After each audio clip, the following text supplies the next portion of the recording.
You Yeah, did? that's what's up. Yeah, now we really live. You know what I'm saying? Oh, word Yes, up, bro. I sir. appreciate the mask, King. Yeah. Got y'all brothers some masks, man. You know what I'm Appreciate saying? you, bro. Yeah, Yes, sir. Yes, much sir. appreciated. Much appreciated. Yeah. I forgot to order Payne one. It's like I forget to order our resident DJ one. You know what I I know, mean? and he just gave us the hookup. Payne, forgive me, King. I got you, Payne. I got you. You know what I'm saying? Well, let's get it. So welcome. It's your boys from Sparring Minds, Hightower, aka Hightower here. Sam Friday Little, night. Mr. Maritime. Go ahead, Chuck. I don't like these niggas. We're gonna play Waiting for you, chicken. yo. We're gonna play chicken for the next 10 minutes. Waiting for you. Come on, let's just talk about how unnecessary this shit is for Maine to be sitting in my primetime spot. You dig? Like, I totally belong to the spotlight. I need the whole shit. Like, I need that spot, dog. So I can just come on right now and just say, yo, that's Maine, and then I can do my thing and we can just go right from there. Like, that's what I should be able to do. That is so petty. Fuck it, man. It's your boy Charles Jones. Okay, Charlie Hustle, man. Thank you. Like, I don't know what we doing, man. We like 40 something. We close to 50 in, man. Like, yo, keep it going how it is, King. You know what I'm saying? It's Chef Main topic. You already know what it is, man. Spawn minds. Let's get to it. This is our weekly Friday night live show, so obviously we appreciate y'all tuning in, spending y'all weekend eve with your boys. Oh, man. This is a pretty good show lined up today. We got a featured guest coming on in 30 minutes from now. It's going to be an incredible continuation of the last discussion we had with the homie Jordan Ross. Salute to him. Mm-hmm. J. Rose. Yeah, so I think we're going to have a great complement to that conversation and kick it from a different perspective, which is actually new to Sparring Minds. We haven't even had this kind of perspective on our show, so I'm super excited about that. But while we do have a 30-minute window here for us before our guest comes on, we got to talk just some regular Sparring Minds shit.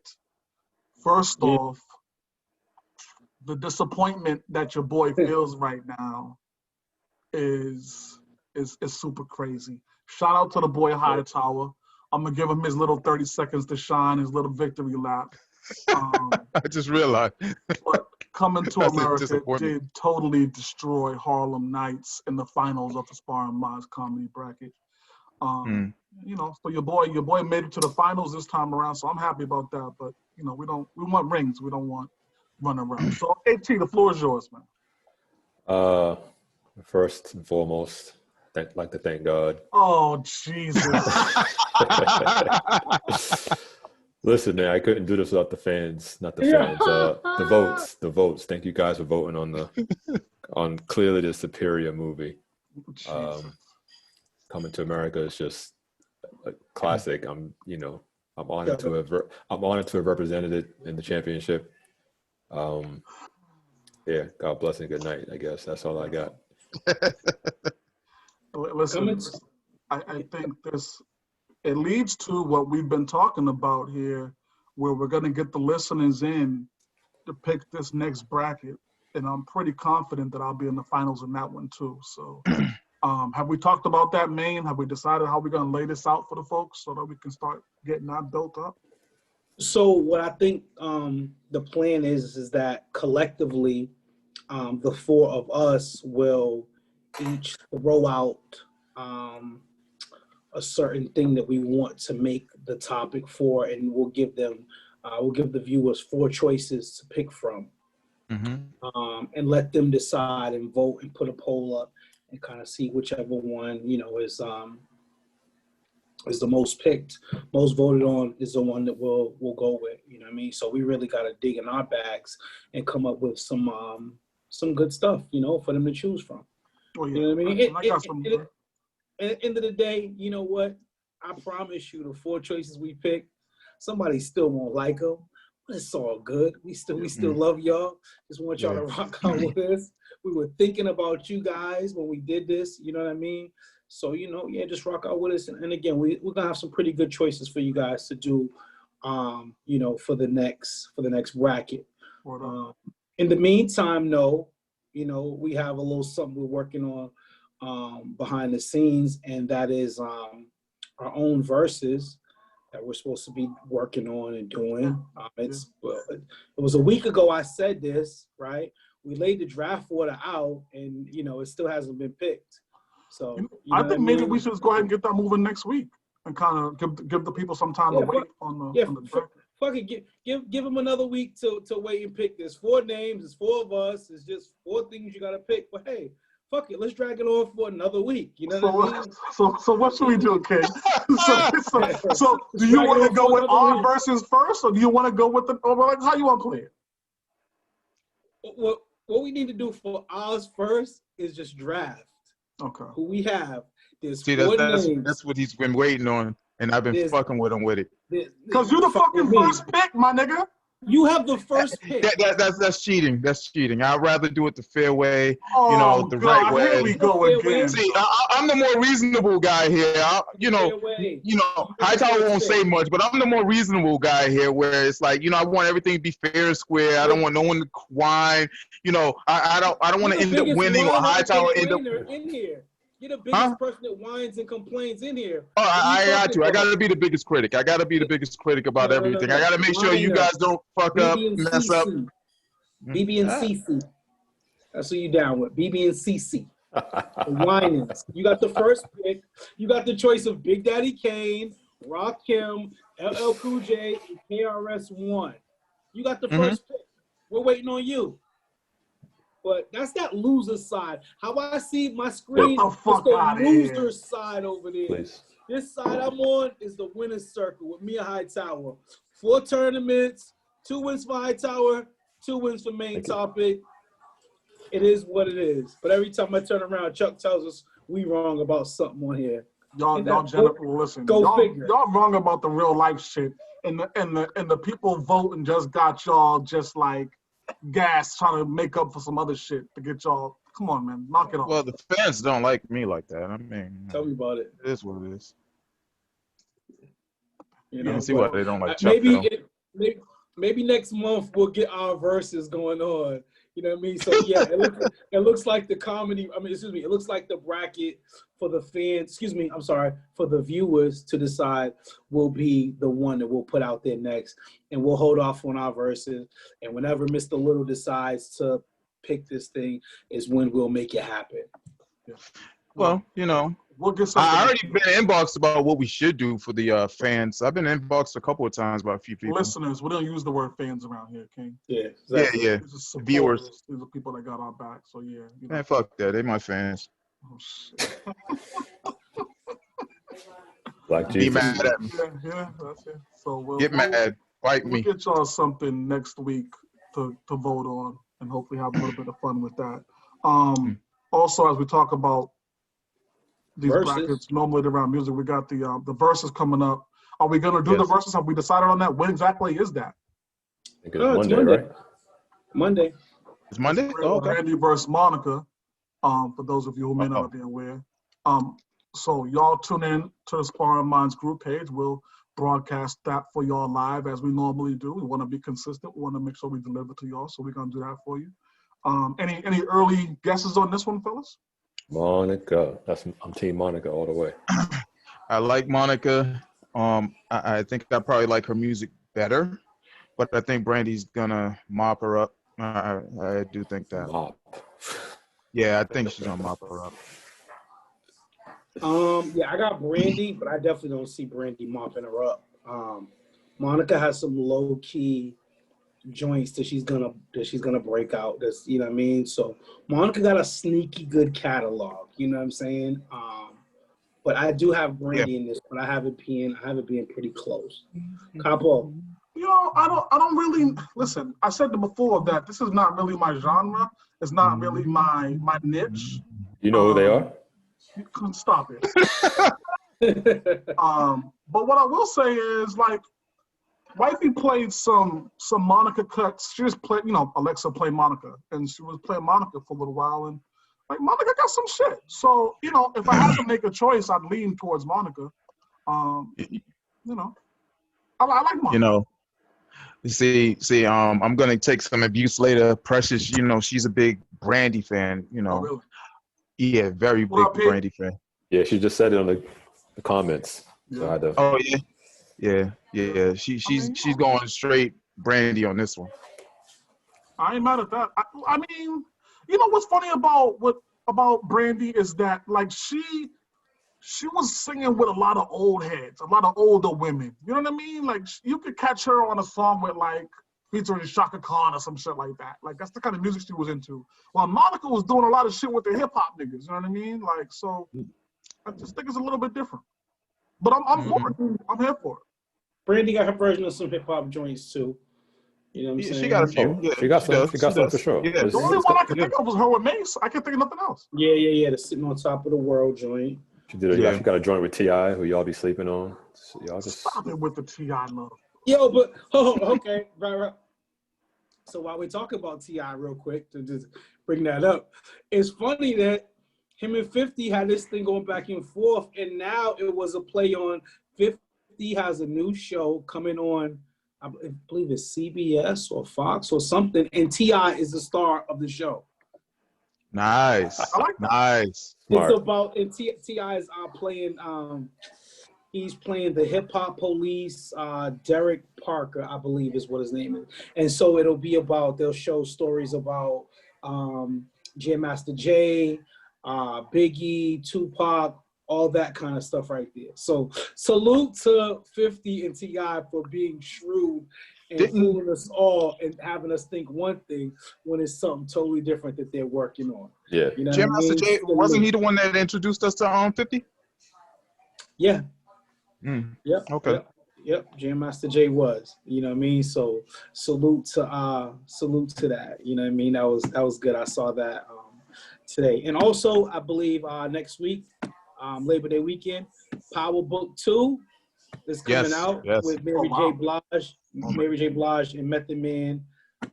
So yeah, just the continuation from what happened after the last 48 hours after Ghost was killed. So yeah, this should be We're here for that. Shout out to the homie Jenna online. She was saying that Brandy did Optimistic with Common. That's not a song I've ever heard of. I never heard of the cut, so we'll have to get that queued up and play that record. Have you heard any song besides Brandy and Mace? So we're gonna move on to another part of this that I wanted to talk about was, so Maine brought up T.I., right? And that got me to thinking about, and this is just me freestyling, so pardon me, fellas, but it got me to thinking about who the best rapper actors are. Like, is T.I. in your top 5 in terms of rappers turned actor? I mean, how many of them? There's only so many of them, right? I mean, you got maybe Method 6, Man. 7. Meth does a lot of stuff too. It's a short list. Sure in the top 5. That's tough. I'm not sure. All right. Well, I mean, if we're saying the list is short, is he top 3? Who, T.I.? Yeah. Okay. I mean, who do you got? You got Will. You got Q. Will. You got LL. You got DMX. You got Q. You got Ice-T. Hold on. Let me stop the show. You got Andre 3000. Let me stop the show real quick. Let me stop the show. T.I.'s not tough. You niggas gonna stop disrespecting the GOAT out here, B. Every time we do some shit like this, yo, you got LL. Mention Tupac first, B. Y'all done named 13 ass rappers, and you didn't mention Tupac yet. Tupac at the top of the list. Now we can continue. Pardon me. And you know what's crazy? I was just watching the Suge Knight documentary last night and whatnot. Damn, I totally forgot. So is T.I. in your top 5? No. I would say. I think I would have to say yeah. No. Not even close. No. You got break down the movies. I don't think T.I. is a great actor. We're breaking down the actors. What do you mean the movies? Well, I mean, they got to act in the movie. And we didn't even mention Ludacris. I like Ludacris. So you think T.I. is a better rapper actor than Will Smith? No, don't worry about the rapper part right now. Just talk about the actor. I'm sorry. No, but you say top 5, so top 5 is going to be Will, Pac, Q. I think he's better actor than Q. Definitely. Than Ice Cube? Yeah. No way. Ice Cube plays Ice Cube. So we're talking about actors. Now you see, you're about to go into my genre, right? So Now, there you. I don't know if it's your genre, bro. Oh, You just I lost. promise you this is my genre. You just lost. So, nah, absolutely not. Like, knock it off. So we're talking about actors. It's your ability to portray a role. Ice Cube has only portrayed himself in every movie he's done. Listeners, are you out there? Could you guys name us your top 5 while we're at it? You know, absolutely. Maybe there's some people that we're missing. Most Def is a better actor than T.I. Most Def is a better actor. You got Common. You got Most Def, like he said. Yeah. I like Most Def. Common is another one. He's not better than T.I. But I like Common as an actor. Ludacris is a better actor than T.I. I don't think Ludacris plays much more than Ludacris. I think he's Chris Bridges. I don't think it's much more out of his range. Did you see That's Crash? what I'm talking about. Actors are going out of their range. That's why Will Smith is untouchable in this conversation, because he's going outside of his range. Everybody else, and Tupac as well. Everybody else is kind of just playing a thug dude, some angry dude. Like, that's what they're playing. That's what they do anyways. That's all Pac did. He played in what, three films? Stop it, and Pac got like 6 or 7 movies. He played police officers. Come on, come on. I just told you this is my genre. Yeah, poetic justice. Listen, just say this ain't your this ain't your cup of tea. Just say that. Gang related. What else? That's 3 right there. What else?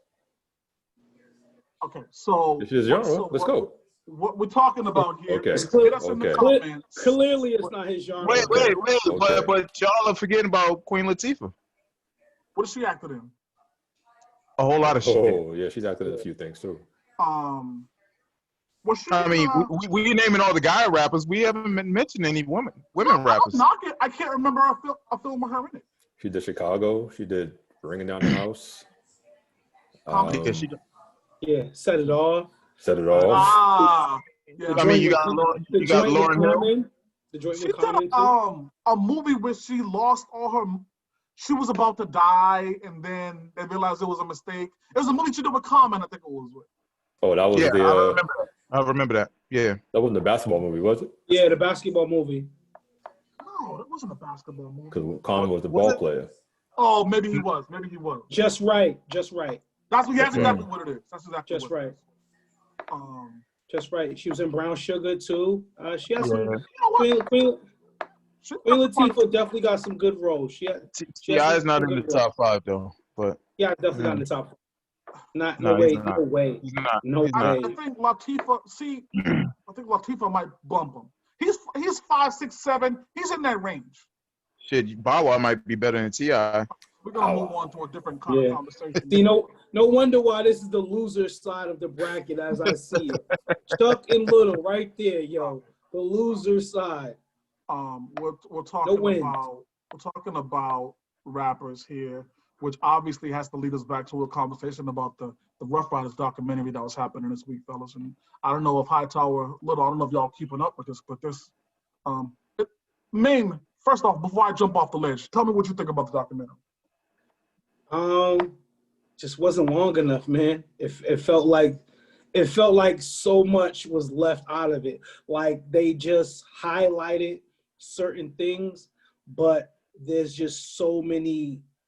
I mean, they didn't really talk about Drag On in it. Not at all. Like it's so many like layers to that camp. But salute to the deans, man. D.Y, their sister Siobhan, like they built like a legacy. You know what I'm saying? Like something that's all over the world. It's globally. You know what I'm saying? Like when you think about what they did and what they started with that whole, the motorcycles and the stunts and just the label and and then the infamous Cash Money Rough Rider tour. Mm-hmm. You know what I'm saying? Like those guys are just they're legendary. They're legends of the game. I'm just mad that it wasn't longer. That's the only thing that I have to say negative about it. Is that I wish it was more episodes. I'm gonna keep it a buck with the people watching. Like for me, it was too long. This was a documentary. Yeah. Unlike No Limit, this was a documentary that was talking about the CEOs of a company. I didn't necessarily care about their story. I wanted to hear about DMX. I wanted to hear about Eve. I wanted to hear, so those stories that they touched on, I was all in for. When they was talking about the Locks coming in and the Yonkers connection and how Eve came over from Death Row. They talked about Jin, which was even mildly entertaining because I wanted to find out what that was about. But this whole shit was based off of D, and I was like, I don't care about these niggas that much. They weren't the reason I was checking for Rough Riders in those days. I was checking for Rough Riders for DMX. I would have you not mentioning Drag On is you completely dropped the ball. You know what I mean? Like he was one of their biggest artists. Like I need to hear about the artists. I didn't tune in to watch about how this dude crashed a three-wheeler. Like that, I guess it was part of the story. How many hit records did Drag On have? How many albums did Drag On have? Yeah. HT? I'm not sure. I want to say just one. Two or three? I'd say one or two. Yeah, I'd say one or two to max. And his biggest record was the Drake with Juvenile, Down Bottom. That was probably his biggest. That's probably his biggest record on the Rough Rider soundtrack. Yep. Yep, on the Rough Rider soundtrack. I think that was probably one of the most disappointing parts that they didn't mention him. So I figured there's some bad blood, somewhere in there. Never came on. I was cool. I thought it should have been a little bit longer. I wanted to know a little bit more. Like Chuck said, I wanted to know a little bit more about DMX and some of the other artists and stuff like that. What artists did they give y'all though? You got DMX, you got Eve, you got the Locks, because it talked about Puffy and how D&Y paid $3 million to get the Locks from Bad Boy. So like those are their biggest artists. X, the Locks, and Eve are their biggest ones. There's really no one else. I wanted to know a little bit more of the stories, like whatever happened with the DMX, who was the Ja Rule and Jay-Z thing. I think I had certain things that I wanted to hear and see if they were gonna talk about, and those things just didn't come up. That's Murder Inc. though. That's not rough. You wouldn't hear about X, J, and Ja Rule from a Rough Rider documentary though. Why wouldn't you? That's involved. Yeah, but it was more of a Murder Inc. thing. That was a Murder Inc. thing. That wasn't a Rough Rider thing. And that came after the Rough Rider thing. Right. No wonder why you dudes can't win no freaking brackets or anything. Your music, your information's all crazy, dog. Yeah. You dudes are crazy. Who started up Murder Inc? Yo. Who started up Murder Inc? That's a good question, Sammy. Wait for the answer. Who started up Murder Inc? Answer that question. No. But who started up Murder Inc? Who started what? Okay, wasn't Herb a big part of this right here? Correct. And wasn't he a big part of bringing this together, DMX and all them? Correct. Yeah, but when you talk about that also, that connection. Common sense to these niggas, though. They don't understand common sense. Murder Inc. the group. You're still talking about Murder Inc. the group, which is what the name of the group Ja Rule, Jay-Z, and DMX was in. They were all under Murder Inc. It's not. But they were under different. It's not Rough Riders though. It's not Rough Riders. You can't tell the Murder Inc. story on a Rough Riders. You can't tell the Murder Inc. story on a. Especially when Rough Riders came first. It can't be a Murder Inc. story. Why is it isolated to a Murder Inc. story if DMX is involved? That doesn't make sense. Rough Riders is DMX. DMX was part of a story. Yeah, but what I'm saying is Murder Inc. would have been chapter 2 of that story. Okay, but you saying that you can't bring it up because DMX is not a part of Murder Inc. don't make sense. DMX was a part of the story, so his part of that story should have been told. But that's a different chapter. Yo. All right. I mean, like I said, it just wasn't long enough. I wanted to know a little bit more, and so be it. I didn't get everything I think I wanted. I agree with you, Sammy. Let's move off of that real quick. We're running up the podcast. So we talked about the Rough Riders. When you talk about the Rough Riders, that means you got to talk about the Locks. Hightower, the Locks just dropped a new album last night. Tonight. Well, tonight, and you guys will see it tomorrow. But yes, I'm like 2 listens in. It's pretty solid, man. Okay. It's pretty solid. I won't give a grade now. Yeah, I'm only like one song. And that's because when I pulled the playlist up, like I punched directly to the song they got with Griselda. You know what I'm saying? And it's only 2/3 of it. It's only West Side Gun and the Butcher on it. I'm a little disappointed because low key Conway the Machine might be my favorite one in the group. Ben is my favorite. Yeah, you can toss it back and forth, but I definitely would have been looking forward D'ionna Conaway, but I mean, like it's LOX at LOX's finest. You know what I mean? Like those guys just, it's like fine wine with their music. It just gets better and better as they go on with it. Legends in the game. You know what I mean? The beauty with the Locks is that they're consistent. They're consistently consistent. Right. Yeah. Always going to give you exactly what you're looking for. You know what I mean? Yep. And that's generally top shelf material. You know what I mean? They pick beats well. The verses are the Locks. Go pick up the album. Give it a spin. Hit us in the comments. Let us know what you think. We're always going to support the Locks because they're a microcosm of the show. My man Fred Hennessy said, why didn't they talk a little bit about Puffy? And they did, though.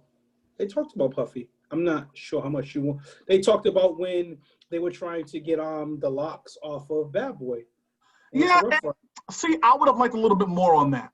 I would have liked a little bit more on that. They mentioned it. They talked about it, but I would like a little bit more.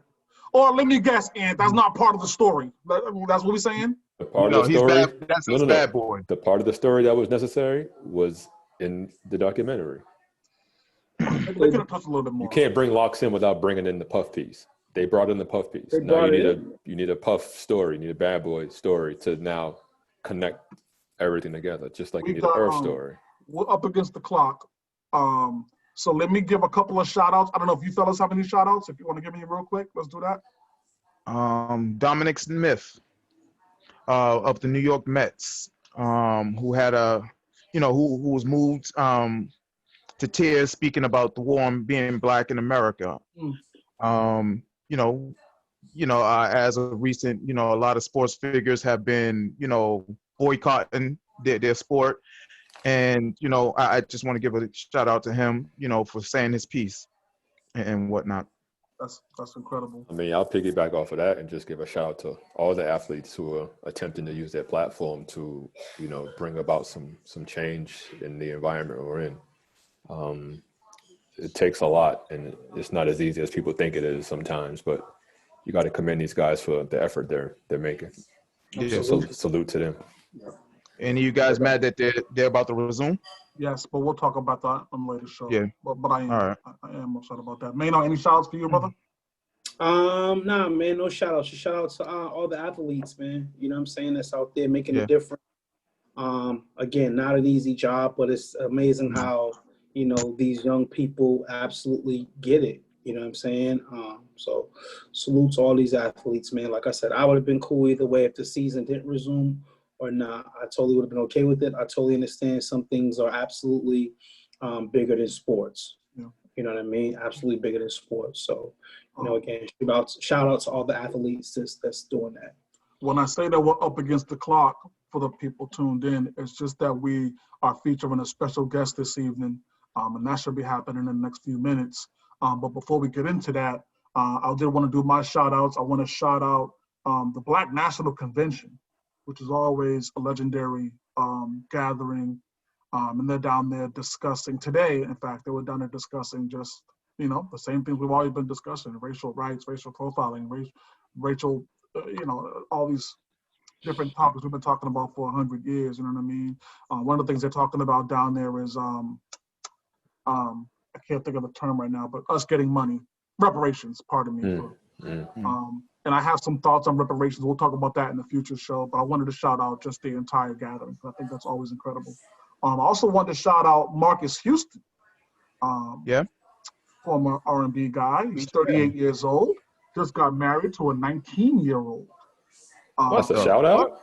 Well, he's getting torched. He's getting torched right now, so, we had to show him a little love. Unless we hate him, I don't know what we're doing. What's our stance? We mad at Marcus Houston now for finding love? Hey, how much time we got before our guest comes on? Because I'm not going to get into Marcus Houston. We got have 7 just minutes. enough time for me to 3 minutes. No, we got just enough time for me to sneak in one of my favorite segments on our show, which is called Sparring Minds Forgives. So now I'm not sure if y'all tuned in, but when we do Sparring Minds Forgives, Charles Jones looks around the globe for people who are making very sincere and heartfelt apologies, and I ask my guys if they're willing to accept those apologies. So, fellas, y'all ready for a segment? Let's do it. Yeah, why not? The DeKalb County School District has apologized for serving rotten food to students. The parents were complaining for over 6 months at the molded fruit and the molded bread that was being served to students. And so now the DeKalb County School District has implemented new procedures to ensure that this doesn't happen again.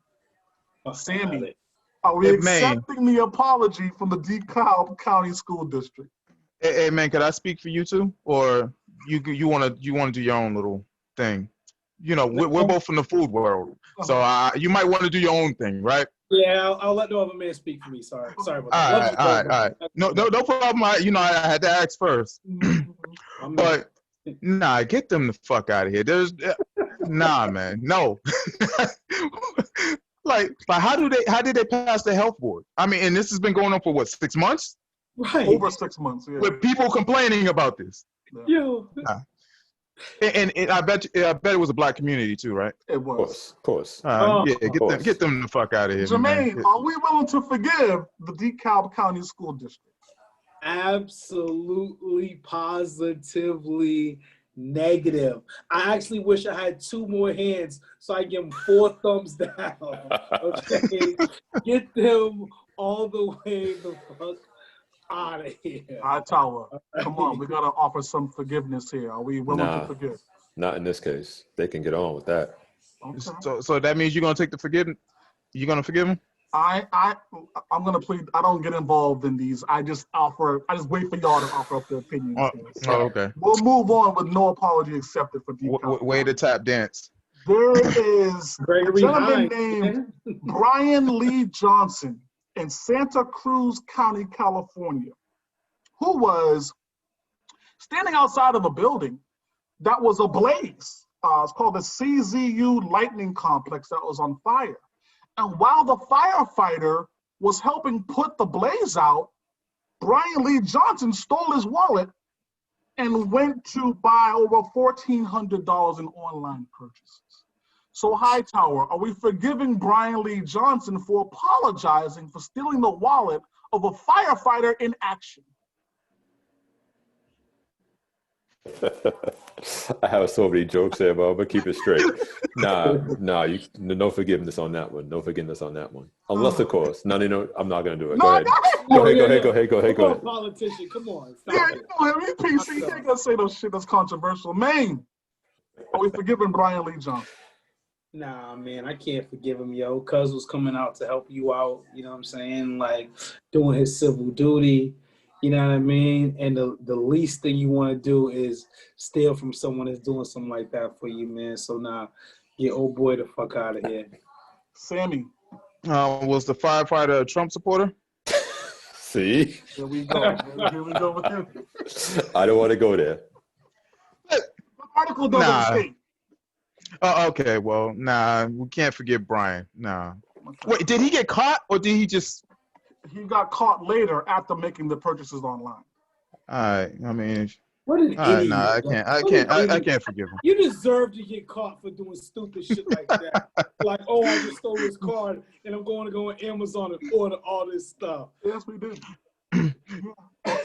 Yeah, right. Remember, swiping and swiping. Terrible.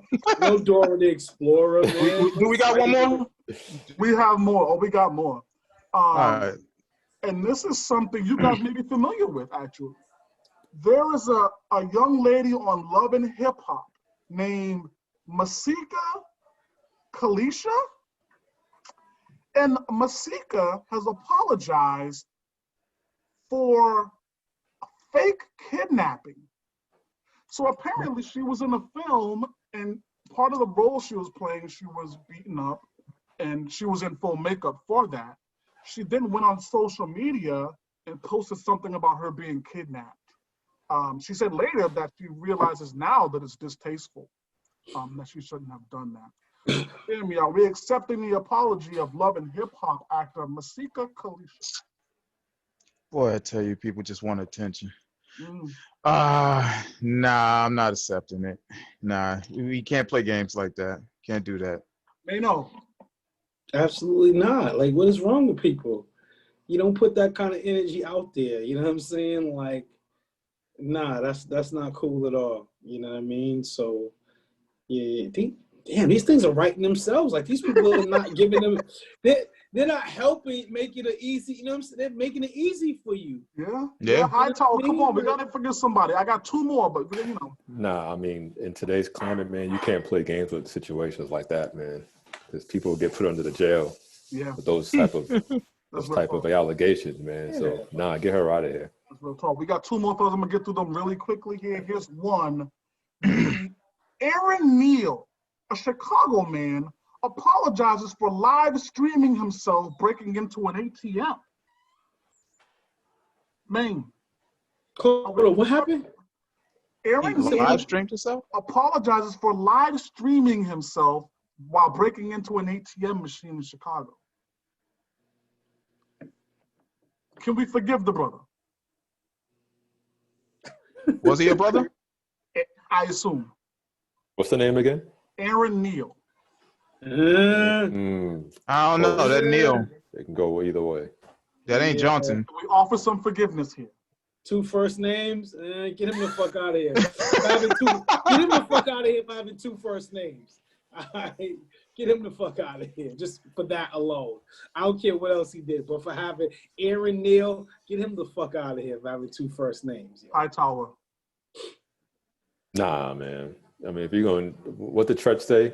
You got to do your dirt by your lonely, man. You can't be out here live streaming all that stuff, man. Like you could have got off with a cool couple grand, man. You want to show off? Yeah. Sammy, can we forgive? I'm not gonna forgive him for the simple fact that I wasn't aware of, this live. I mean, I want to know how to break into these motherfuckers. I mean, I'm not going to be stupid like him and get caught, but I just want to know how to break into these shits. Yeah. But last one. No, I can't forgive him. We got a guest coming on this show in a matter of seconds, so we'll do the last one here. And it's going to be for Harris County Precinct 5 Constable Ted Heap, who apologized after an old image surfaced of him in blackface. He says the picture was taken over 2 decades ago, and his wife dragged him to a theme party and wanted to be dressed as characters from the Mod Squad. Sammy, we have to His last name is... Are we forgiving Harris County Precinct 5 Constable Ted Heap? Ted Heap. Ted Heap is a piece of shit. Oh. Heap? I don't know if it's Heap. Is it Heap? Is it Heap? Heap. Oh, yeah, he's a heap of shit. Nah, not forgiving him. Let's go. Moving on. Yeah, come on, man. We got to forgive somebody around here. 20 years ago was not that long ago. Like, he's a Trump supporter, too. Yeah, like, blackface has been an issue for longer than 20 years. So for you to say it was 20 years ago and write it off like it was so long ago, it's like, come on. Get out of here with that nonsense, man. Mano, can Sparring Minds be at least a small bit forgiving today? That was 20 years ago. I don't like people today. I have 10 black friends that I hang out with all the time. I have 10 of them I hang with.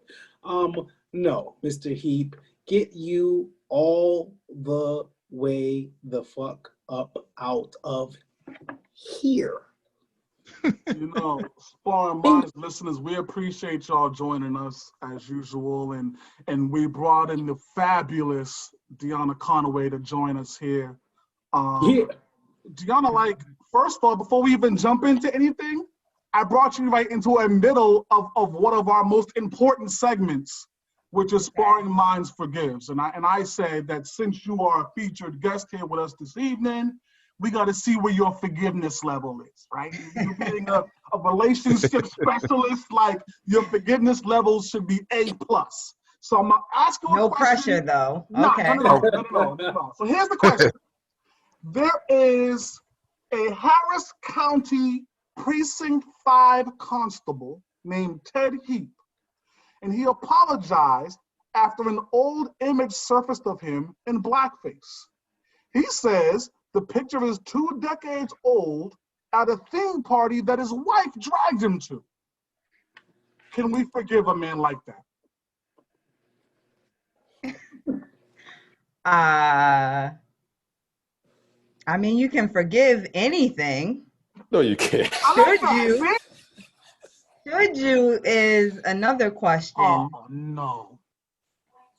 I mean, personally, I'm not going to get too deep on it, but I think there are certain things that are inherent, and in non-Black people, I think certain racist tendencies are inherent. But I do think they can grow to learn the ignorance of what's inherent in them. 20 years is a long time. I would look at his track record. Does his life say that he's moved past that, or that he still believes that, or he's still okay with that? I'm pretty positive he still believes that. So Such a life coach answer there. yeah, you peep that? So Sparring Minds listeners, just to kind of get you guys updated, we definitely appreciate D'ionna. Am I pronouncing that right? Don't let me butcher your name the whole show and then get off the line and be like, this nigga fucked up my name the whole show. Like, don't let me. Oh no, I'm gonna speak up. You don't have to worry about that. There we go. So D'ionna, I just gotta saying it watch my right. language too. Pardon me. I can't be swearing. This is the debut of a female on the Sparring Minds platform. So let's give her a round of applause, fellas, for even having the moxie to join a show such as ours. All right. And you're a legendary relationship coach, which is always appreciated, especially in our Black communities. So we salute you for that. And before Jermaine gets this started, I want to give a special salute to losing 86 pounds. That's Thank you. nuts. I've been tuned in to the journey. I lost 3 pounds and was like had balloons in the backyard. Like, so salute to that, queen. We appreciate you being here. Man, let's get it. All right. So welcome, Miss Conaway. Is Conaway or Conway? Conaway? Conaway. Yeah. Conaway. All right. I knew I was right. Okay, yeah, you was. We were having a debate about the pronunciation of your last name the other day. So tell us about yourself. Well, I mean, for those who don't know, I am a Boston native, raised in Dorchester, went to the Burke, graduated from the Burke. I went on to, yep. I mean, I started at Latin Academy, was getting into some stuff. Ended up at the Burke, but I love them both. I went to college in Baltimore, Morgan State University, and I studied communications there. And I think that's where my passion for just words and different methods of communication kind of started. I actually was a rapper for a while. So that's why I said, don't worry, I'll speak up. I'm not timid at all. I got a little bit of attitude, so you don't have to worry about that. More recently, hold up. Sorry to cut you off, D'ionna. Before you go any further, is it just me, or does anyone else want to know what her rap name was? I was totally thinking the same thing. I was thinking about sound bites. Yeah, but go ahead. Okay, you about to make kick a freestyle or something like that? No. We don't need a freestyle. Not yet. We say that for later. Wow. my rap name was Shelby Raw. Oh, okay. All right. Yep. So and I named my daughter Shelby. So that's kind of my ode to that past. But yeah, I'm recently married. I'll be married for 2 years in a week. Salute. Keep me in your prayers. But yeah, I'm married, 2 small kids, just wrote a book. My day job, I'm an account manager, but my business is Love Coverage. And my goal with Love Coverage really is to focus on preparation. I feel like, especially in the Black community, we wait until things are broken and kind of messed up. And I kind of want to flip it a little bit and say, hey, what can we do to prepare ourselves for these lifelong commitments? How can you work on communication skills and, put some things in your toolbox so when things come up and they're difficult, you know how to handle them. So I focus more on preparation, even though I still get a lot of clients on the other end of it when, you know, they've already been married and things like that. Nice. Nice. Okay. Okay. All right. What are some of your ultimate goals for becoming a life coach? What are things that you want to look back and say, man, I accomplished this when you kind of look over everything? Yeah. Well, if you look at like statistics with in regards to like the success rate of marriage, it's like 50-50. Those aren't really good odds. So I would like to have a hand in helping improve the odds when getting married and it being like a successful, long-term, but healthy marriage. So I would definitely like a hand in that. And again, my focus is more on preparation, like teaching people how important it is to start something properly, like do the preparation beforehand. So those are my big kind of goals in regards to like life and relationship coaching. Okay. Okay. Now, I'll jump in, man. go ahead, jump in, Cabo. So one of your slogans is, or really your core statement is mindset, marriage, and manifestation. Tell me a little bit about that. What does that mean to me? And is that something that's, well, give it to me. Give me the skinny on that. Yeah, mindset, manifestation, marriage. Those are like three kind of focuses that I have. I believe that everything kind of starts in the mind.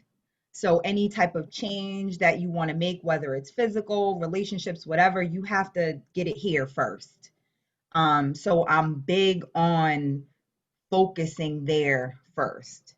Then manifestation, I just truly believe we're all godly people. We have God within us, and we just need to learn how to tap into our innate power in order to bring forth what is ultimately already there. Anything you want, it already exists. You need to just manifest it. And in regards to marriage, I'm a fan of it. I believe in the sanctity of marriage. I believe in the power of two people becoming one. And I believe that we could improve like the whole trajectory, especially the Black race, by focusing more on the family and marriages. That's super refreshing in a world where independent women with the exact opposite mindset are out there loud, right? Like, I don't think there's enough. Now, who am I? I'm just some guy, right? And I'm already married, so I'm not really involved in the dating pool. My opinion doesn't matter much, but I feel like we're losing the women who are like, well, marriage is dope.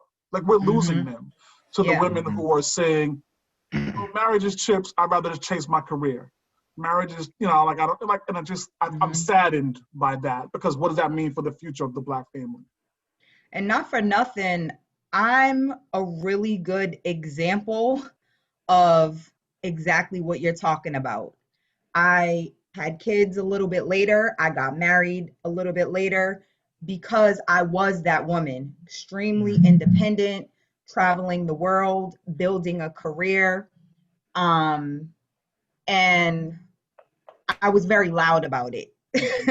I was very loud about being proud about what I accomplished on my own, right? But as I began to learn more about myself spiritually, I started to feel like I wasn't as dope as I thought I was until I could be a counterpart to someone else. And until I could submit to the leadership of a man.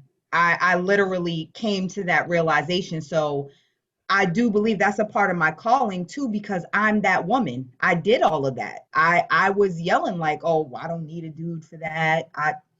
Whatever, I can do it on my own. And trust me, my husband still, he has to check me all the time. Like, relax.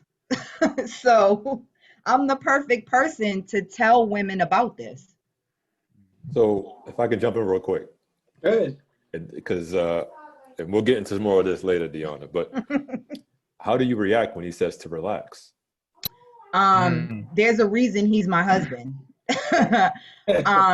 He was able to check me, you know what I mean? Like in a way that it didn't make me buck back. It made me respect his leadership. Like, oh, you know what I mean? I can't walk over him. He's to be respected. And it wasn't by force. That's the thing. Like, I didn't submit because he made me. I did it because I respected his leadership. He showed me why I should, you know, and that's a big part of learning about that. Let me do something real quick. Sparring Minds listeners, y'all take a break real quick. We're gonna do something over here. I'm gonna talk to my homies real quick, and then we'll come right back to y'all. I promise we'll be right back. Yo, this shit is fucking pardon me. This shit is like really refreshing, B. Like, I was just talking about that earlier. Hours I spend on social media arguing with chicks. You can't control me. I don't. That's all day long. That's what I see. And then they hear something like this, is like, yo, there's some hope for humanity. There's some hope for. It's because they don't realize, like, my husband's the head, but I'm the neck.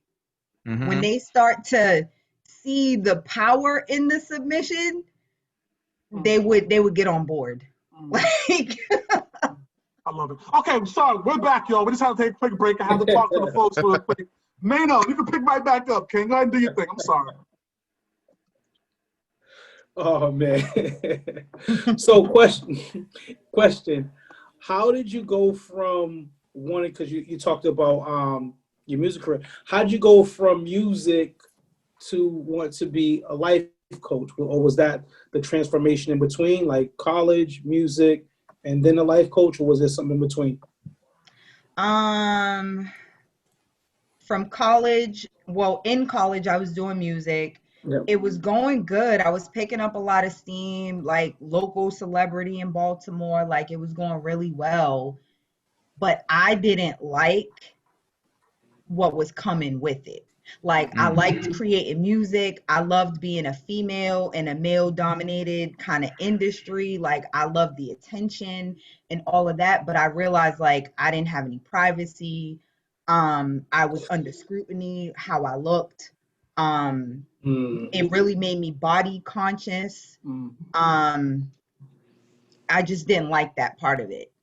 So I started looking at the type of relationships that I was building with a lot of the other people in the music industry. And I realized that I was like a coach to a lot of them. They would come to me for advice, like with their women, because I was a woman, but I understood their world. So I was like, oh, man, I could probably do something with this, because dudes trust me. They tell me the truth, but they value my opinion because they think that I understand them a little bit better than most women.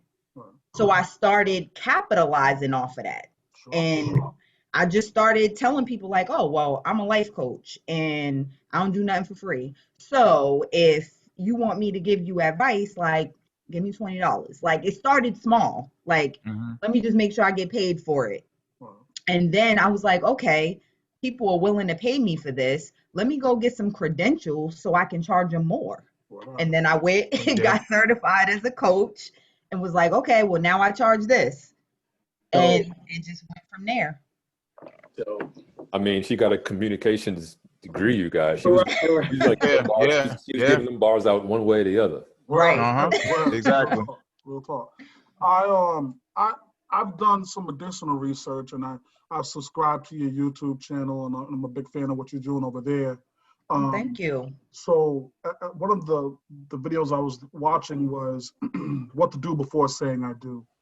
And you broke down, was it 3 or 4 different highlights in terms of, hey, keep this in mind prior to marriage, right? And so I have a bit of a issue with one of them that I want to discuss with you. Okay. So it starts out by saying, get your own ish together, right? And in that segment, you talk about how, enter the union in a good space and kind of resolve your debt and that kind of stuff. And me and the fellas have discussed marital debt and finances in the past on this show. But my stance then and my stance still is that I think those are things that we can work together during the marriage to resolve. So how big of an issue is it to you, your number one point in resolving these debt things going in? Like, why can't we just do that as we're married? You absolutely can. And full disclosure, I mentioned that some of the things I say, I didn't do. So I'm definitely not coming from a place of, like, oh, I had it all figured out. No, some of it is research. If you do the research, you'll know that finances is the biggest reason why people don't stay married. And specifically when I was talking about get your own ish together, finances was a piece. It was just an example. It more was a principle of be a whole person yourself before you try to join with somebody else. Because anything you don't rectify on your own is going to be a stumbling block for your union. It's a guarantee. Anything you do not address before you get married will be something that either trips you guys up. It's going to come up in a way that's not going to be positive. It doesn't mean you can't get past it. But again, my goal is preparation. So let's do as much as we can on the beginning end of it before you even get into it. So the ride is a little bit smoother so you can enjoy the marriage and not have so many issues. Yeah, I love that. Full transparency, I'm dealing with that right now. Yeah. And you're married? Yeah. How long have you been married? 11 years. Oh, so you made it over some humps. There's 7. 7 and 10 are markers. So if you make it past them, that's pretty good indication. Like, I got the 10 hangover now. So yeah. Wait a minute. You said 7 and 10 are markers. Why so? Just statistically, around 7 people get that itch. Like, really? It starts like after 2, you settle a bit. Like you're over the, oh, I can't stand everything about what you do. I didn't realize this. Like that's gone. Okay. And you're more settled. Like, okay, this is my life. This is how we do stuff as a couple, blah, blah, blah. Around 7, you start looking at them again. Like, do I want this? Like, like 10, it's like, wow, that's a big. We done made it past some stuff. Most people don't get divorced after that. They put too much in. Okay. Yeah, that makes sense. That's dope. Yeah, I just hit 7, and I know the fellas here below us, they're not married yet, but they're on their way. We're gonna try to get them there. But one day, people don't like me right now. The second thing I want to talk to you about was your point about household expectations. And I'm going to tie it in a different direction because I find myself getting into debates often with women where I try to sell the importance of family structure, head of household, terms like that. And there's so much resistance, even for my fellas, even for my counterparts here, there's resistance to those terms. And it seems like you've kind of embraced that and kind of understand what that means, or at least have been able to define it in a way that suits your household, right? So how would you be able to kind of help others understand what that looks like in their own situations? Well, I think the first thing that people should focus on is ignoring societal norms, right? And being able to define what it is that's going to work for your family and your household. Okay. Like, for example, I usually have better paying jobs just because of my certifications, my background. I spent more time building my career. My husband was a rapper. He had a record deal with Def Jam. He lost it. And that was all he wanted to do. So he didn't really have a backup plan. Like music was what he was doing. So he's a little like we're in different places in regards to career. Now, if we listen to society, we would just say, well, I should stay home. I should be with the kids. You know, whatever, he has to figure it out and make the money. We looked at it and said, well, who's making more money? Oh, you making more money. All right, so how we gonna move this? Okay, you make more money. I still want to pursue the music, so I'm gonna keep the kids, so we don't gotta pay for daycare. Like we had those conversations about what it looks like in our household and what makes sense. Some people are like, no, he's the man, he should this, she's the woman, she should this. Nah, I don't cook either. I don't cook. My husband cooks. What's wrong, Chuck?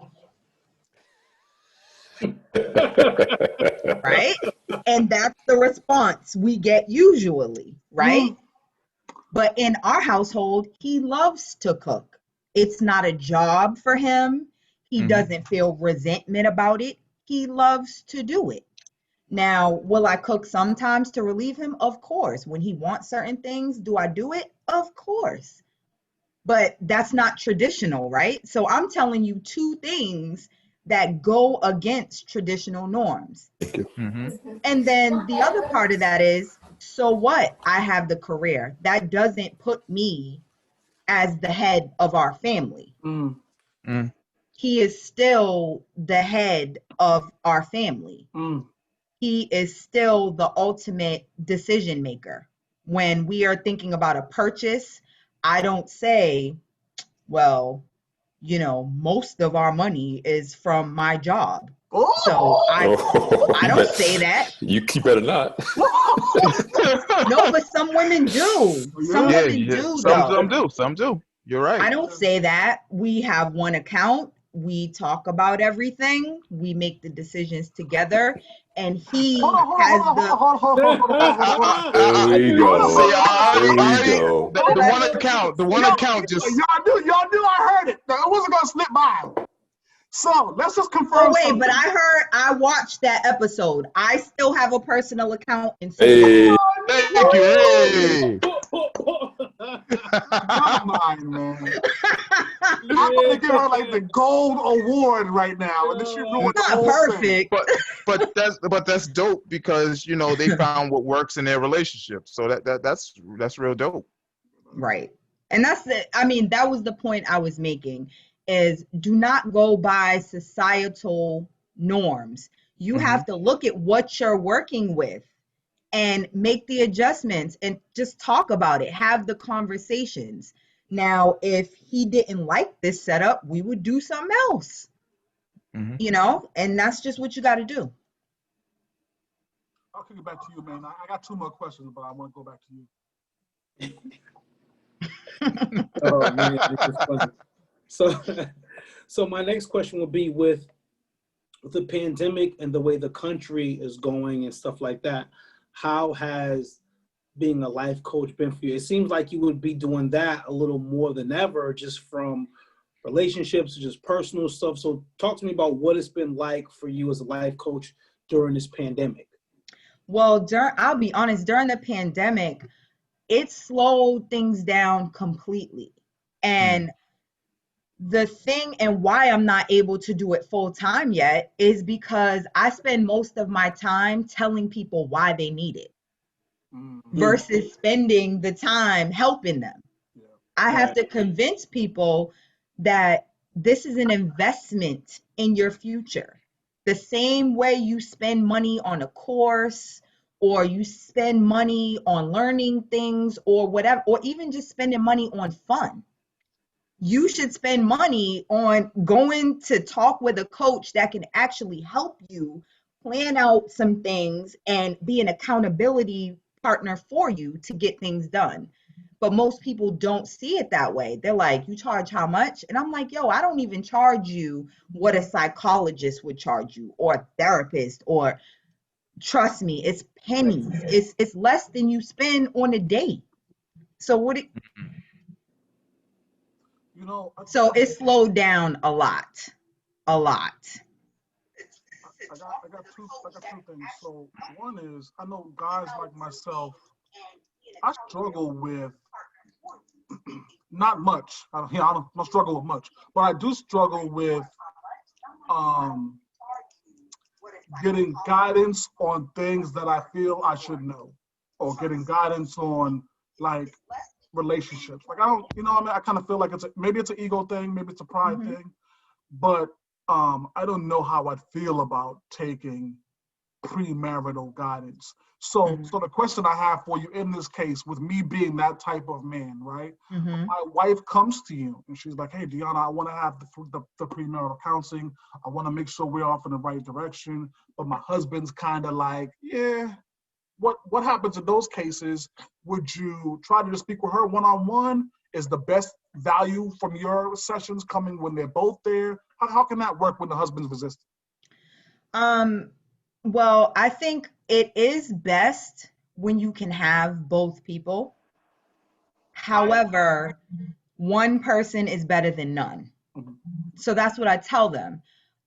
But for fellas, what I usually do is I ask them about sports. Have you ever played sports? Most guys say yes.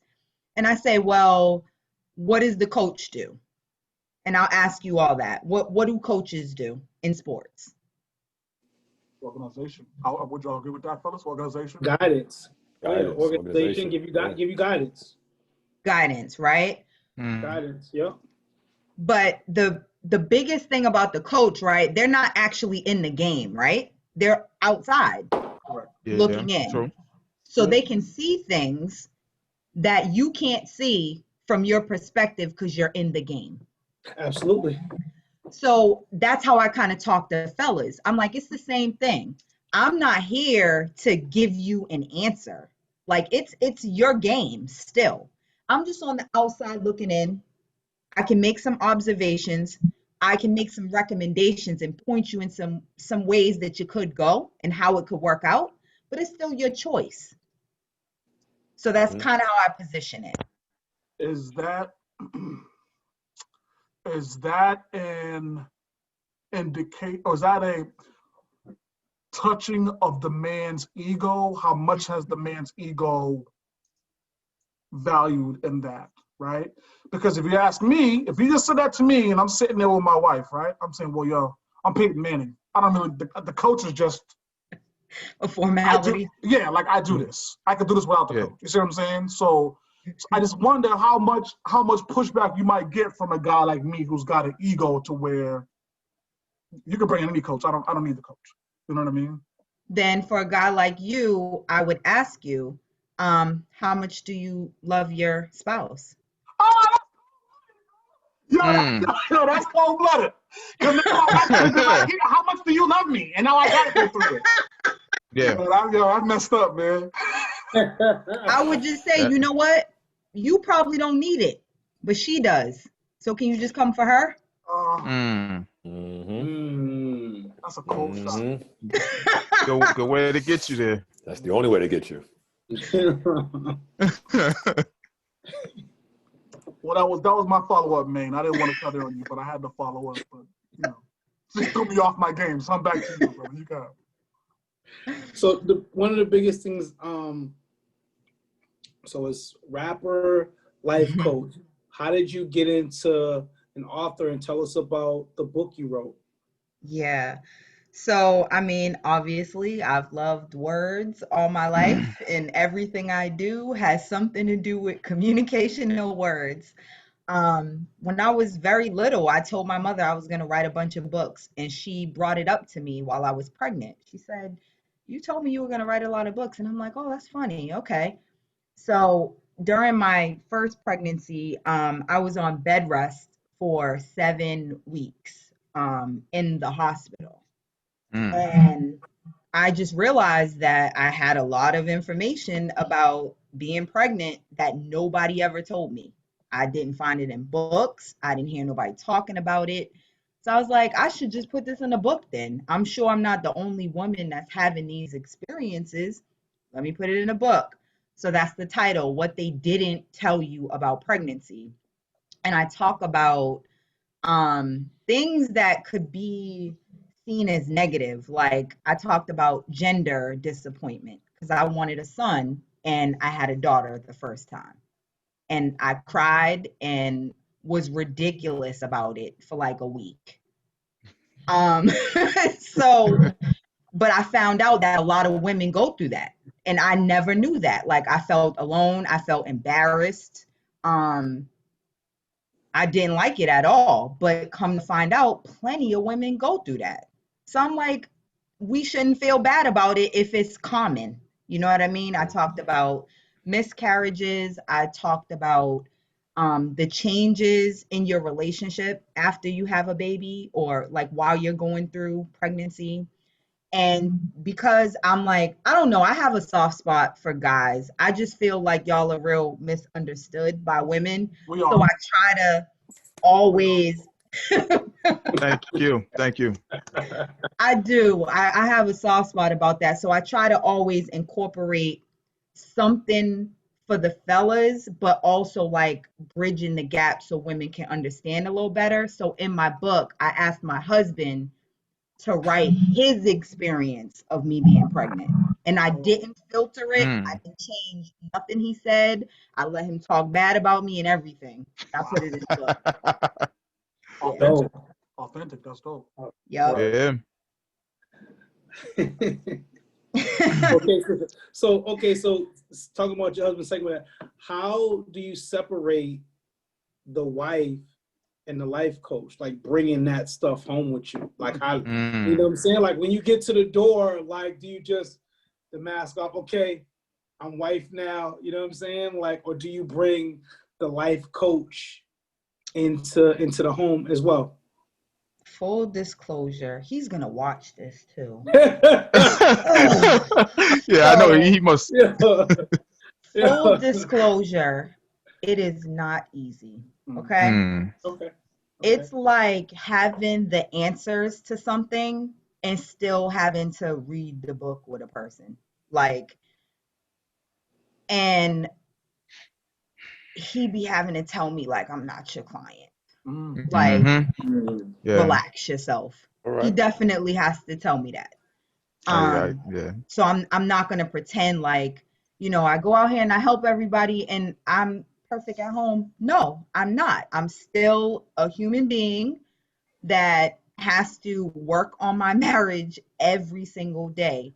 So it's difficult. Like when we have issues, I'm more pissed because I'm like, yo, I know how to do this. Why we can't do this? Like, why are we beefing about this? We should, like, it's very frustrating. And I'm sure when I do something stupid, he's like, yo, you know better. Why you doing this stupid stuff?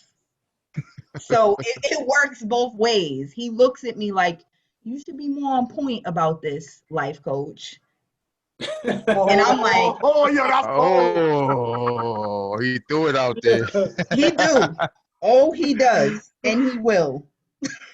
Wow. Here's Oh, what I'm man. gonna do, man. Let me hijack the show for a second. Good. There you go. Yep. So, what we like to do, we meaning I, but what I like to do in this time right now is go into a featured segment.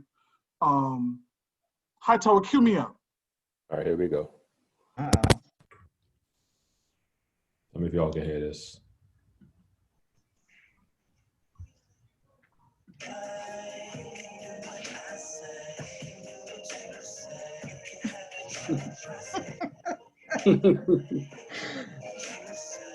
So, what we're absolutely gonna do right now is get into a little bit of role play. To where Charles Jones is a man sitting on your relationship couch. Without my lady here present, I'm going to present you with a scenario, and then you're going to help me resolve this scenario. How does that work for you? Okay. Let's do it. So I'm in your chair, and this is before proposing to my wife. I tell her that I have one marital core slogan. right? And the fellas have heard me say this a million times. That slogan is, I'll take care of you, you take care of me, we're both taken care of, right? That's just good math. That's my slogan. And then pre-proposal, oh, honey, it's amazing. And I love that slogan. And we're going to live by that forever and ever and ever. Okay, baby, that's dope. Fabian's going to kill you. I bet. So we get married. And, I'm like, wait a minute, this slogan's kind of being neglected a little bit here. So I remind. I'm kind of that kind of person. So, hey, babe, just as a reminder, my marital slogan is, I remember, and I love that slogan. So as years go by, I'm starting to see that slogan's not really taking place in my marriage, right? So although I find myself doing for her, she may not be doing for me on the levels that I might appreciate, right? So me sitting in that position, and I don't see the signs of understanding, what is my next move? So you said that this is going on for years? Years. And you have brought this up. Yes. And there's been no improvement. No improvement. Okay. Can I answer it two ways? Of course. One is what I would tell you as a life coach, and the other is what I would actually do.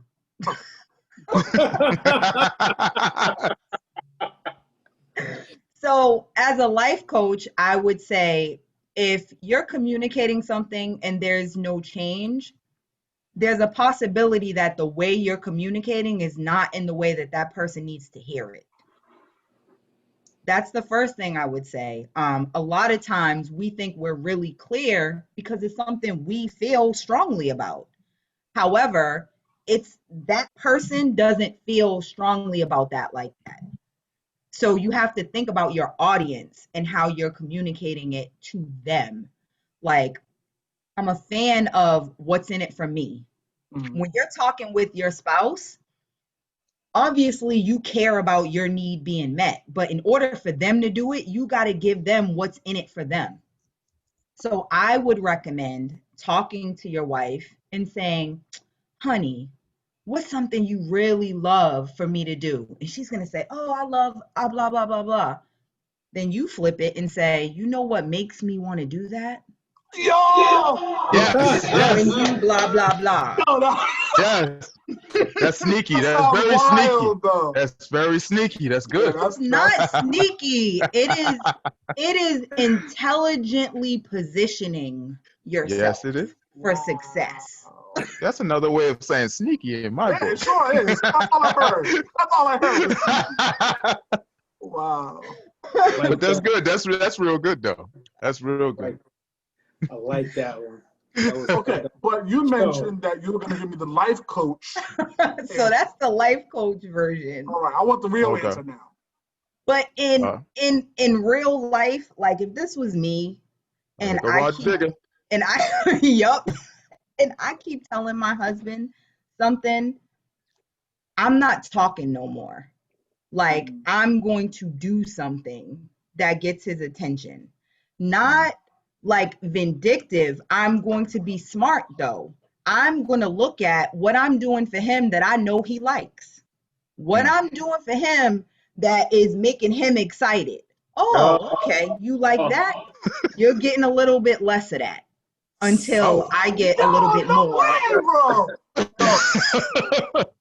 It works though. I hate to admit it, but it works. I'm gonna try this. No, don't try this at home. Don't try this at home. I'm gonna try this. Now see, y'all gonna get me in trouble. Like I said, please listen to my previous answer. Nah. Because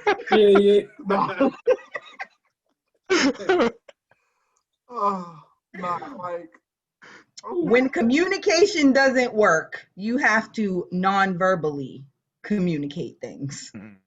Church. So I like Chuck, who likes to throw stuff around the house and have temper tantrums. That was once. So while we're right there about, I guess, the proper communication, let's revisit an exchange you and I had, D'ionna, on Facebook on Wednesday during the watch party. I don't even remember what I said. I be going off, so remind me. Something to the effect of, this is when we were talking to Jordan, something to the effect of needing space. And I think you said to never tell a woman that you need space. Can't do that. But there's got to be a way to do it. Not with them words. So then with what words? Give it to me. Y'all write this down. I'm gonna use the same principle, right? If you think about your goal and what you're trying to accomplish. So if I believe the example at that time was just like clinginess. It wasn't necessarily like, oh, I need a break. It was more like she's not realizing how on top of me she is, right?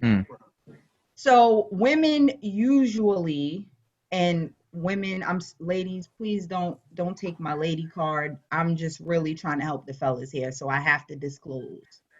Women are usually more emotional, and they lead with their emotions with a lot of things, and they react with their emotions, right? So men are usually a little bit more logical and don't really take the time to formulate what they're going to say to their women with emotions. They're usually just trying to say something kind of matter of fact. It's not that big of a deal, but they want to communicate it. The problem with that is she's going to dig deeper than you even wanted it to go, and it's going to mean something else. Yeah. So if you know this about women in general, right, you got to be a little bit more strategic about how you communicate. So if you want more space, but you're not trying to like make her feel like you don't want her at all, you're not trying to do that, you got to figure ways to make it mutually beneficial. So again, we rework the words. Hey, babe, I know you really enjoy when we're Netflix and chilling and we watch those romantic comedies. You know, I don't really like them, but you do. I know you like when we do that, right? She's going to be like, yeah, we should do one tonight, blah, blah. Yo, you know what really makes me be in the mood to do stuff like that? When I have a little bit of time to kick it with the fellas and I get to miss you. That makes me want to come home and do that. Yeah, So sneaky, but it works. It works. It's not sneaky, though. It's like, okay, listen. I want my husband to be honest with me, right? So I ask him how I look, right, in a dress. Do I want him to say, well, babe, your roll over there is looking a little crazy? Nah. I want him to be honest and not let me leave the house crazy, but do I want him to be that blatant? Nah, I want him to say, well, yeah, babe, you look good in everything, but you really look good in that blue dress. The way that hugs your curves and everything, that one's hitting. He's accomplishing the same goal. He's making me feel good, but deterring me from leaving the house in a dress that ain't looking right. It's all about that. I feel like almost every kind of issue in relationships could be fixed with Major over there writing this down. Taking notes. Church. Man. Yeah. I mean, I can't speak for everybody, but this has definitely been refreshing. I'm sorry. Yes, it has. See, life coaching is not actually bad, Chuck. I'm still on the fence. I think that I just, it's an ego thing with me. And I've said before on this show many a times that my ego's pretty gigantic. You know what I mean? Yeah. Like, mine so too. when you say ego, like, tell me more about that, though. Like, what specifically? It's like I told Jordan when we had Jordan on Tuesday. And he's a life coach, which I look at a little bit differently, but they're the same realm as a relationship coach, where I grew up in a way where I don't feel like I need help to communicate. I don't feel like I need help to get my point across. I don't feel like I need help with my girl. Like, these are things that I can do. Yeah. And not only that, and this is maybe the most important part of it. When I do it my way, at least I can go down being genuine, being myself 100%.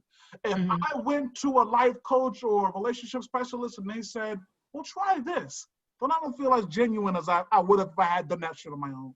You know what I mean? So I'd rather be able to be successful or lose in a Charles Jones fashion, as opposed to my girl being like, yeah, boy, he's really been great after he talked to that life coach. Get out of here. Like, Well, I want to be great just for me being me. And if that's, you know, if that's not I it, can then understand where you're coming from, but let me tell you this, and you wouldn't know this because you don't go to a life or relationship coach, but a good one is not going to give you the answers. They're going to help you come to them on your own. I don't tell dudes what to do. I don't tell women what to do. I have conversations with them. They speak about things, and through me listening to them and helping them get to what the real issue is. Because sometimes you're talking about a bunch of stuff that isn't even the root. I help them get to the root and they come up with their own solutions. I'm just literally there helping them get there. yeah, I can respect that. So I'm not taking any credit. Like, I'm not the reason relationships work or don't work. And I tell my clients that too. Like, coming to me, I'm not a doctor. I'm not patching your relationship up. I'm not doing any of that. So you still, the fate of your relationship is based on you and your spouse, whatever you choose. It's no different than reading a book. You know what I'm saying? Like, just because you read a book doesn't mean that book now gets the credit for everything you've learned. It was just another conduit for you to get somewhere. That's it. I can respect that. All right. We're up against the clock. Yeah. Okay. Well, I think this is obviously an incredible episode. D'ionna, we appreciate you coming through and rocking out with us for an hour. Thank you for having me. I had a good time. Yeah, this is a good movement. And I wouldn't mind doing this again down the line. Yeah. Anytime, let me know. Yeah, I think that's gonna be the wave. Fellas, we got any closing remarks here before we pass it to Sammy? Well, D'ionna, tell us where we can find your book at. Yes, please. Social media, all those plugs in. So give us all those plugs in before you take off.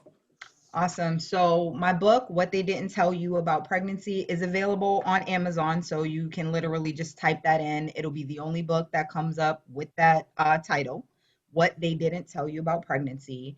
I'm usually on Facebook and Instagram the most. My Instagram is Destination D'ionna, and that's the same thing for my YouTube. So for anybody who wants to check out my videos on YouTube, it's Destination D'ionna.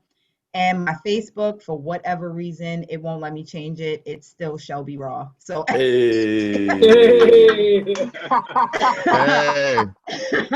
but it's spelled Shelby Raw. So SHELLBERAW. All right. Sammy, mirror time, King. Pride will always be the longest distance between two people. I'll leave y'all with that. I don't like that one, bro. You don't like it because attacked. So my nigga, like that's how I'm feeling right now. Same for you personally. Word, facts. Hey, come on, man. I mean, my pride's big too. Definitely directed at Chuck. Yeah, come on. Everybody here knows that. Oh yeah. Come on, knock it off. Listen, You wanted the spotlight, fam. The incredible D'ionna Conaway. We want to give her a round of applause. All right, thank you guys. You already know who I am. It's your boy Charlie Hustle, aka Charles Jones, aka Hot Tub Tony, aka Millionaire Mike, aka Mr. That This could Dude, be it forever. aka Mr. Monday Night, aka Big Gang Greg. Come on, man. What?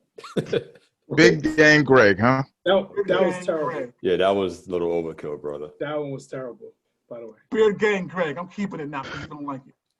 Sucks. Yeah. Let's wrap around the room, man. Let's get out of here. Hightower, aka Hightower. Thank you guys for rocking, and D'ionna, thank you for joining us. Yes, thank you, D'ionna. This is Sam Little, Mr. Maritime. You already know, Mr. Chef, main topic. We'll see y'all soon. Appreciate you, Queen. Y'all tuning in, man. All right. Thank you, guys. Thanks, D'ionna. Right. Thank you. Thank you. Pleasure was all ours. Absolutely.